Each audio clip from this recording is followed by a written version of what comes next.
Are you tired of eating the same stuff over and over? I know I am. Today I'm going to show you how to take that beef bowl that I made last week, or in the last video that I've been eating for a while, and turn it into fried rice, which sounds weird because I've never seen anyone do that. But I'm going to try it, see what it's like.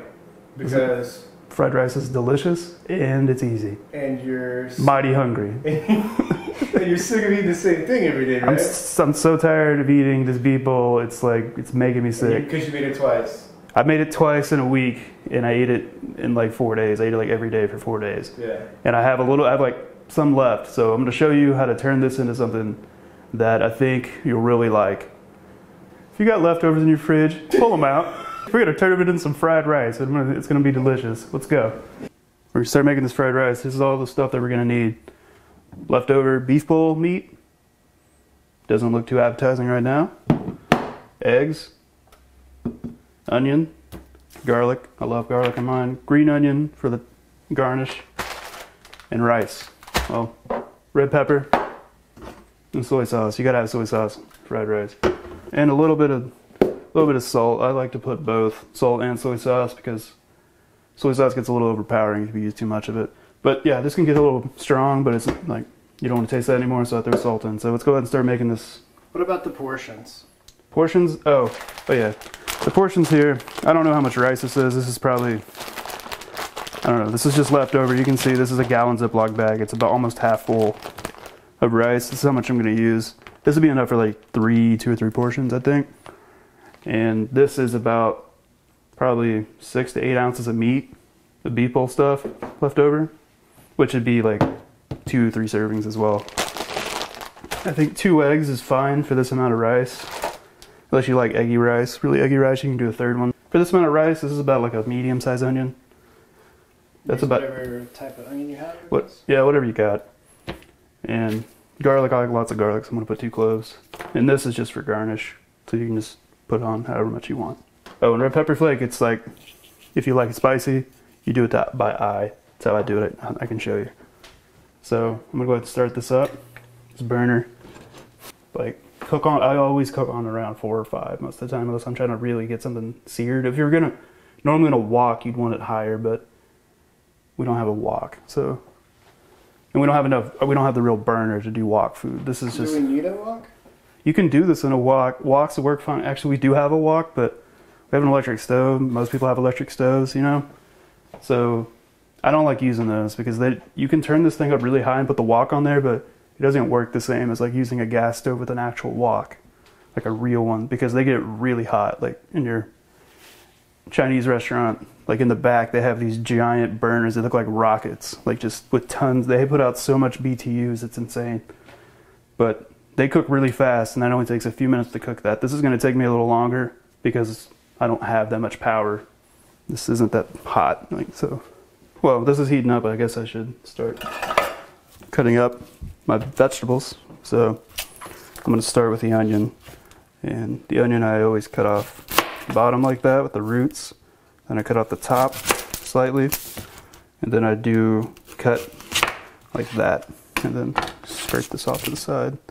And then I always peel off the outside layer, usually, because it's usually not, it's kind of papery. And you can kind of see it's already separated on its own. So it just comes off really easy. I don't know if I have to show people this, but I might as well tell them. And then the cut, I cut sideways like that once or twice. You could do 3 times. It depends how big your onion is. This is why you're going to do this. And then you cut a few times this way. My knife is dull. Please use a sharp knife and please be careful. And then like that. See, it makes like pretty fine small dice. That's why you cut it like that. It may look harder, it may look challenging, it may be kind of hard, but if you get a better knife, it really, really helps with cooking. Like you can get this thing on Amazon for like 20 or 30 bucks, and it's totally worth it. We have a honer too. We do, I just don't ever use it, I forget. It needs to be sharpened, like with a whetstone. But I don't have a whetstone. Oh, ooh, yep, cut myself. Awesome. Not very bad, but yeah, this is why this knife needs to be sharpened. Because you see how I had to saw through that? Right, finish cutting this onion. Let's see.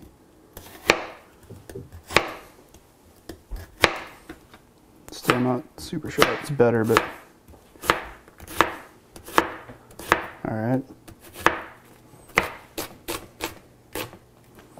And if you're afraid of using a knife, you could also buy onions already cut up at the store. All right, now I'm gonna do garlic.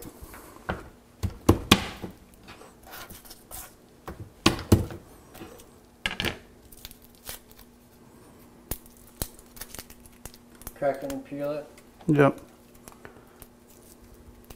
This one needs to be cracked better.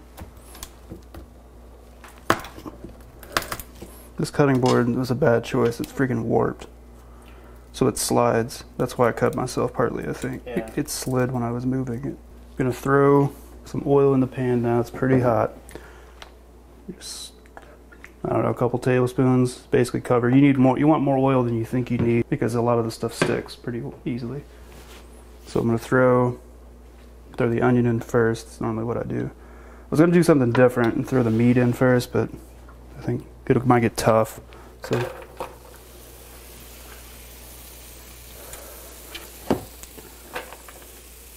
just gonna saute this. I need to turn it back up now. Then we're gonna load up this garlic press. If you have one of these, if you don't, I'd suggest buying a garlic press. It makes this way easier than cutting it up. Just throw it in there like that, and I'll use that in a minute. And we're gonna saute this until it's slightly translucent.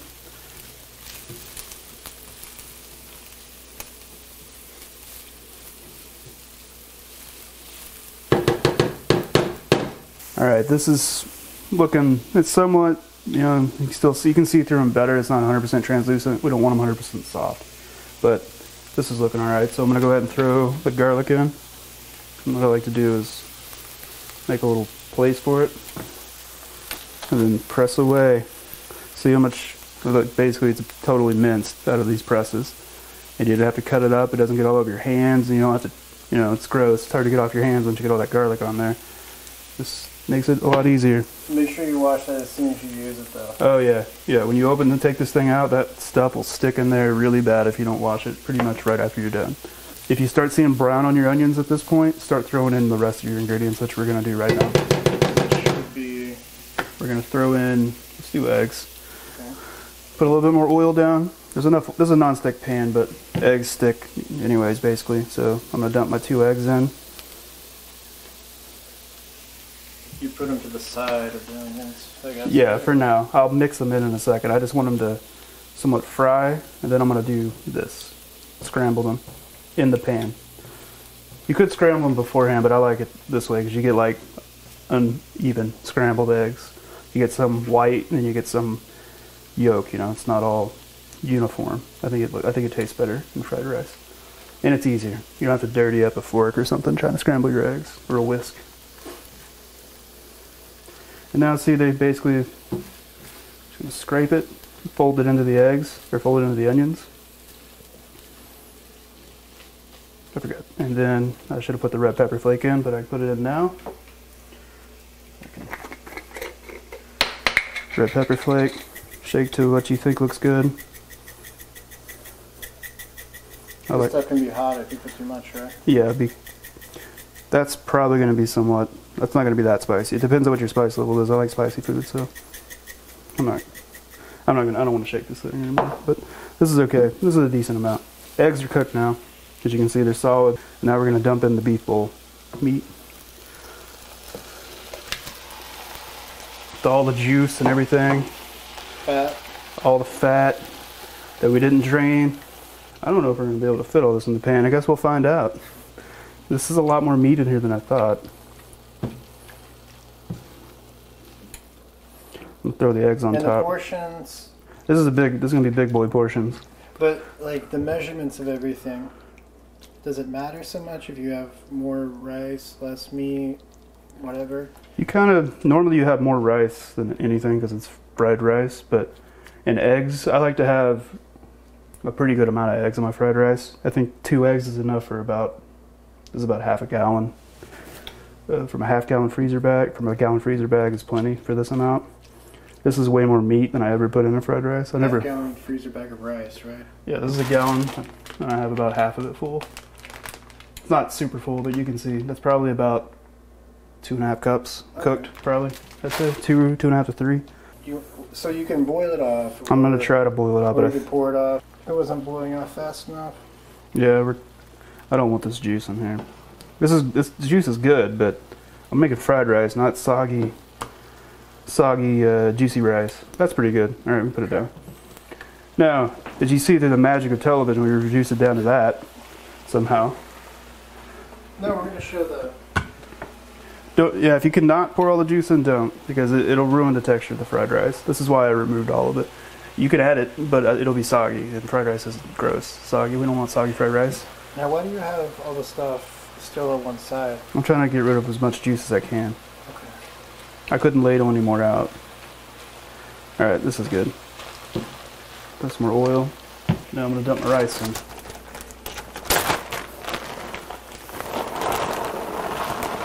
Oh, if your rice is in the bag, I've already done this somewhat. It like clumped together. You just break it up with your hands before you dump it in, and it'll make it a lot easier. See, I got some big clumps in here. You see that? But if you like break it up in the bag to smaller clumps, it makes this part a lot easier because it's hard to break these up in the pan. If you do, like rice explodes and goes everywhere. It messes up your whole countertop, and you got to clean everything out. You get rice stuck in your weird little gap between your countertop and your oven. It's a pain in the butt. So. Just do that. It'll save you a little headache later. Still spilling some of it, but see, this doesn't really break up. It's like now they can mix it in. So it's easier to do that. Well, it's in the bag. Yeah, you should do it in the bag because see, I'm trying to break this up, and it just slides everywhere and freaking gets the pain. And now just stir it. Use a bigger pan. If you see it this crowded, don't, like, if you try to use a bigger pan than I did, I guess. I use this one because it's non-stick, and our other bigger pans aren't non-stick. And then everything in the world sticks to them no matter how much oil you use. So, that's why I chose this pan. Now, see, that looks more like fried rice, right? A little bit. Not soupy, soggy stuff, because we got rid of all the juice. And it's actually frying. You can hear the rice crackling. That's what you want. But I'd recommend a non-stick for sure, because once you get to this part, this stuff will stick. This stuff sticks really easy. And you have to constantly scrape it, especially the eggs. Eggs like to stick. You can see all that brown stuff that reduced down is stuck on the sides now. The non-stick, it's easier to scrape that off. See it? That stuff. And just continue to stir it. So you think it's pretty evenly mixed. And now, that's looking pretty good. I'm going to start seasoning it now, I think. When you say seasoning? Seasoning, I want to put some soy sauce in it. I like to pour the soy sauce onto my stirring spoon, or whatever I'm using to stir it all with. And go like this and spread it around, like that. Instead of just pouring it directly in. Makes it a little more even. Because if you just dump it in, you'll get like a really salty soy sauce part, you know. Okay. If you have a bottle that, like one of those little bottles like they have in the restaurant that you can pour out, the little, you know, the glass bottle or whatever, use that. Or if you have like a little stopper on it that makes it pour slower, you can use that as well. You just want to spread this around as evenly as you can. Because the rice will absorb it all and it's hard to get spread, right? Yep, you'll get like a really strong soy sauce part, and then one part won't have any seasoning at all. A little more. Looks like a lot of soy sauce, but I got a ton of rice in here. Now you can see it looks pretty much like fried rice. It's pretty good now. I'm going to taste it for seasoning. So be careful, maybe get you a spoon or something. I just grab it by hand. I don't recommend to do this. Because it's kind of hot. But I've burned myself so many times, my hands are kind of resilient now. It's pretty good. Oh yeah, that rice is real crispy too now. It's been in here a while. It has a good soy sauce flavor, but I'm gonna put a little salt because I like to use a little salt because I don't like tons of soy sauce in there because then it just tastes like soy sauce. Like if you've ever had something with too much soy sauce, you know what I mean. It's just like real strong and like too much. So I'm gonna sprinkle a little salt, and I think we're good. It's not the prettiest thing in the world, but oh yeah, green onions. I'm gonna turn it off. It's basically done. Just gonna let it sit here.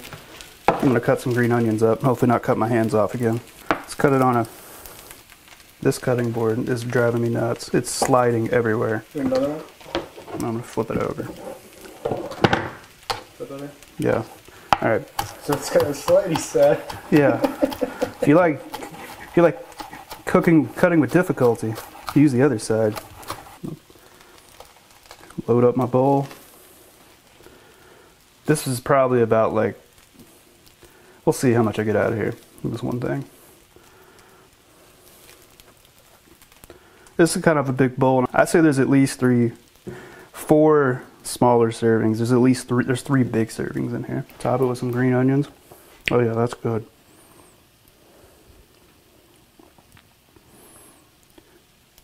There you go. Yeah, it's hyper. Quit moving. Look at this fabulous display we have. We got our fried rice. Looks pretty good.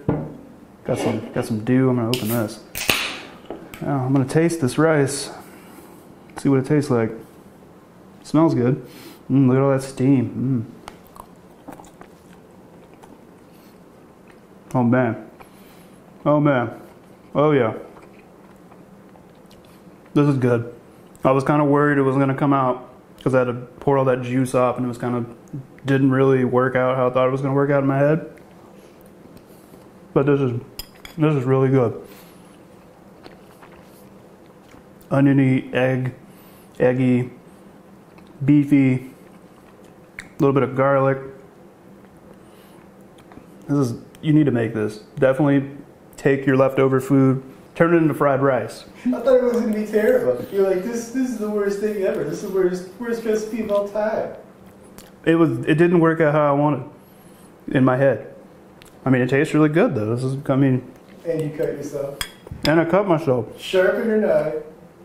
Use a sharp knife. Try not to pour all the juice in there. The cutting board needs to not slide while you're cutting. Yeah, definitely. Yeah, don't cut on top of like you're riding on a train or something. That's basically what my cutting board was. Yeah, don't do that. Look at the steam. Let me put it really close to your mouth. You want to watch me eat it?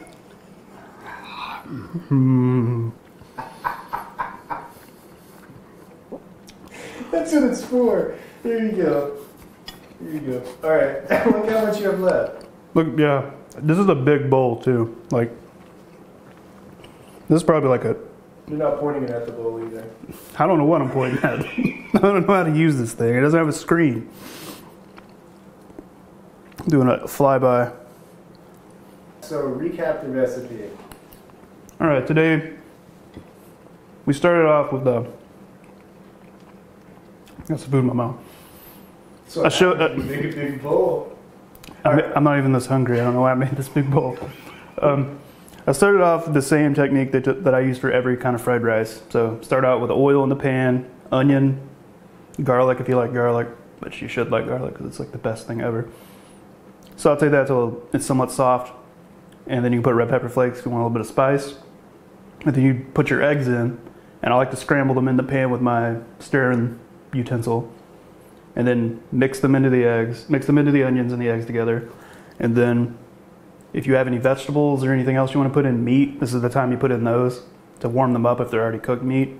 Or vegetables that don't take very long to cook, like finely chopped cabbage you could throw in right now, or carrots or whatever. Usually those take longer, so you might want to put those in earlier, like when you put the onions in. But if you put meat that's already cooked, this is the time to throw it in. Warm it up, cook it for a few minutes so it's warm, and then move everything to one side. Put a little bit of oil in the empty space in your pan, dump your rice in, and try to spread it out as evenly as you can, and then let it fry like that for a minute or two. And then flip it over, and you can start mixing it into everything else. And then just let it go for 5 or so minutes until everything looks pretty mixed. And then you can dump in your soy sauce, which I showed you how to do with the utensil. I like to pour it on like a spoon or utensil or something from my bottle so I can spread it evenly everywhere, because if you don't do that, you're gonna get like a really dark piece of rice that's just full of soy sauce. And then taste it. Like I showed you, take a little bit out of the pan, taste it. And if it doesn't really taste like anything, but your rice is somewhat brown from the amount of soy sauce you get, I usually do it by look, the amount of soy sauce. where it's somewhat brown but not super brown. If you're at that point, get a little bit of salt, sprinkle some salt in there, and then taste it again. If you can taste more stuff, you're on track of putting enough salt in it. And then you're done. Take it off the heat, plate it up, get your favorite beverage, your placemat. Did you want to get it on your table? Or use some kind of animal? And then eat it. And it's really good. You should do this with your leftovers all the time. So, like, I don't know, 1 to 5. Oh, what? Doesn't make any sense. Like 1 being least likely to make again, or how much you like doing this, to 5, or like, tell me what you would do different, what you like. Okay. Didn't like. Okay. What I would do different for this specific recipe, for this, I would definitely don't put all the juice in there for your meatball. You can take the meat out and try to separate the two before I would put, you know, because if you just dump it in like I did, it's just all broth. So definitely keep the juice out. I had to drain it off. I had to have help with the cameraman here to take the juice out. It was way too much juice. And then, but once you're at that, that's like the only thing I would probably change with this. I maybe put a little bit more onion because I like lots of onion. Maybe a little more garlic. The point I was trying to show this video is you can take, if you have leftover rice and other leftovers, you can turn them into fried rice and it's freaking delicious. We need to make another video where I show other random leftovers I turn into fried rice because it's amazing. Like chicken nuggets and fried rice, you may think that's weird. It's not, it's amazing. Like hamburger, cut up a hamburger, throw it in there. It works too. Everything works, maybe not the bun, but the meat and all that other stuff. You can turn anything into fried rice. And this is your leftover remix. That's my leftover remix. Version 1, episode 1. This is definitely better than heating up this meat on top of the rice in the microwave like I have been doing. That's good, but you know, you get old, you get tired of that crap after a while. This made the meat somewhat has some crispy stuff on it, which it didn't have because this meat was like simmered in broth. So it didn't really have any, you know, texture. It was just soft. This makes it have a little bit of crisp and chew to it now. Out of the fried rices that I made out of weird ingredients, I would give this like a 4 out of 5, 4.5 out of 5, I think, because the juice thing kind of messed it up a little bit. And I would, like I said, I would add more garlic and stuff like that. Maybe add some vegetables. What are those? I don't eat those. But were you gonna add cabbage? I was gonna add cabbage, but I had cabbage for breakfast with my ramen, and I don't want to eat any more cabbage. You could throw garlic, you could throw cabbage, you could throw broccoli, peas, carrots, corn if you want. Do this. Make this. Try it. Try frying some old leftovers up and make rice out of it. I think you'll like it.